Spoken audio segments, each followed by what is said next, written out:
Okay, welcome to my video, welcome to my channel, but most of all, welcome to me.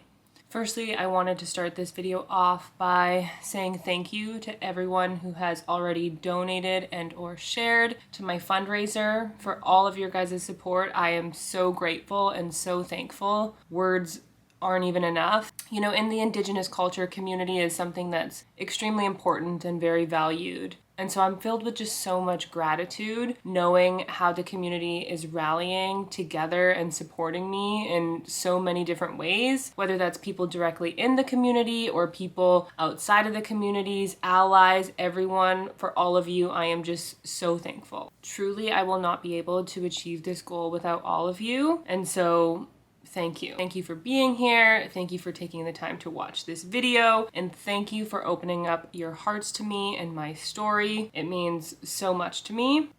For all of these reasons, when and if I achieve this goal, it's not just going to be an achievement of mine. It's going to be a team accomplishment, because that's how I'm viewing all of y'all's support. You know, you're all on my team and I'm on your team. Now, for those of you who are wondering, who the hell is this girl? What the heck is she talking about? What's up? I'm Cheyenne Marie Sage and I am Métis, Salish, and Cree.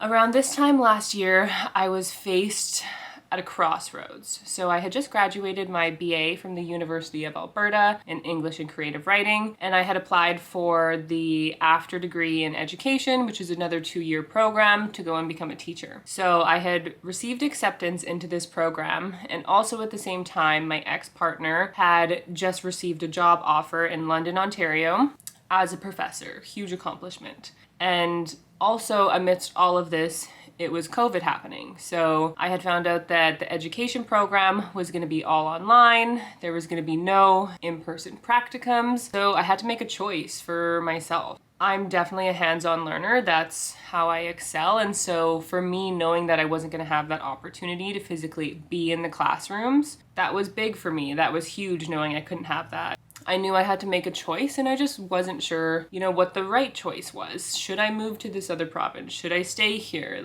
Should I take a year off? What should I do? I prayed on it. I prayed to my grandmother, and she passed away a couple years ago now in 2017, and we were very close. Thalma Shalafu, shout out to her up above. She's a legend. I was very close with her growing up, and to this day I still am, even when she's in the spirit world. So I prayed to her and I asked her to send me a feather if I was meant to go to London, Ontario. And I might not know why I was supposed to come here, but I was meant to be here for some reason. And a couple weeks after I had prayed to her, I was walking in the river valley with my mom and my sister and one of my nieces. And we were kind of close to the end of this 7-kilometer trail. And so we were walking there, and then just a little bit to the left over here, I just saw this owl feather placed perfectly lit up, ray of sunshine, spotlight. It was I can't even put into words that moment. It was insane. And I immediately ran into the forest, collected my feather, and my mom took a picture of me holding my feather. And I knew, I got that same feeling all over my body. Right after she had passed, she left me a feather to say goodbye. And that feeling that I got in that moment was the same feeling that I got when I found the owl feather in the trail. That was it. It was time to go. I didn't know why, no clue why I was supposed to go to London, Ontario. Nothing really here for me, but let's go. So I did. So I packed up my suitcase and away we went to driving across the country. Sometimes I think that the universe conspires to put us exactly where we're meant to be. I've had many moments like this in my life where certain things happened that if they didn't happen, I wouldn't be where I am today. I wouldn't have got to university, or just many other things that, kind of put me on this exact path right now in front of this camera, which is so weird to me, presenting my case, my life, my story to all of you guys. I got here and I had no friends, I had no family, I had, no support system. I was lonely, I was, sad and a little bit depressed, but, I pulled together some money and I bought myself a really nice desktop computer. I'd always wanted to do that to get myself a good space for writing, and that's what I did. I started writing again, and, I really started writing again my last year of university. I took many creative writing classes and I began writing my memoir, writing down these memories, and they started as short essays, but it's something that I always wanted to do. I knew that I had an important story to share, and that the things that I had gone through were things that many people have gone through, especially in the Indigenous community here in Canada, which is why it was so important for me to do this, to write this. And so that's what I did, and my writing became my best friend again, and I was just reminded why I began university, in the first place. And I wanted to be a writer. I wanted to be a creative writing professor. I didn't want to be a high school teacher. I think I could have been very happy doing that. I think it's a very rewarding career, but I don't think it was my life path. I don't think it was my purpose, my life calling. I wanted to write about trauma and share my life experiences with other, young people, Indigenous people, anybody who has gone through trauma or bullshit or horrible things in their childhood. In the matter of weeks, I changed my whole career path, and, I started researching programs, and I applied to 6 different Masters in Fine Arts programs. It's kind of funny because I remember panicking, thinking, oh God, I'm not smart enough. Like, am I even going to get accepted into one of these programs? So I ended up applying to 6 to cover all of my bases. So I applied to UBC, the Institute of American Indian Arts, the City College of New York, the New School, NYU, and Columbia. And to my surprise, I got accepted into all of them, with the exception of NYU, and they waitlisted me. So even that was a huge feat, a huge accomplishment, especially considering their creative nonfiction program only admits 12 students out of like 1,000 that apply. This is kind of like when instincts, I think, come into play now. Upon receiving all of those acceptance letters, I felt joy and I felt happiness, but something different happened when I got that call from Columbia. I couldn't even form proper sentences. The lady, she called me and she's like, do you have any questions for me? And I'm like, I need a day to think, because I can't even form any sentences right now. And she laughed and she's like, no problem. But I was like, thank you so much for the call. And I went into my living room and I collapsed on the floor and I just started bawling my eyes out. And I get emotional even now. I just couldn't believe that me, Cheyenne Deschamps, Cheyenne Marie Sage, this native girl from Alberta who had a drug dealing, gang affiliated father, like a really traumatic childhood, and, struggled with my own addictions and coming to terms with my own abuses. And I just couldn't believe that, this is where I'm at now. This is my life. This is what's happening. The school has a 5% acceptance rate, and so many people dream of going there, going to this school. And I just couldn't believe that I made that happen for myself. These committees, they read our work and they judge it and they think, is this person capable of greatness? And to have them look at my body of work, which was a sample of my memoir, and be like, this girl deserves this. I will always be grateful for all of those acceptances that I got. And it's very vulnerable to put your work out there. So to get that validation from not just Columbia, but from all of the schools, it just filled my heart with so much joy. It's everything to me to get that validation that I've been working so hard for, my whole life, basically. Emotions and all of these feelings aside, it was time to start thinking about logistics, tuition, living expenses. Can I afford this? New York City is one of the most expensive cities, I think, in the whole world. In Canada, they had just implemented a program for Métis people where you can get up to $90,000 per year of post-secondary.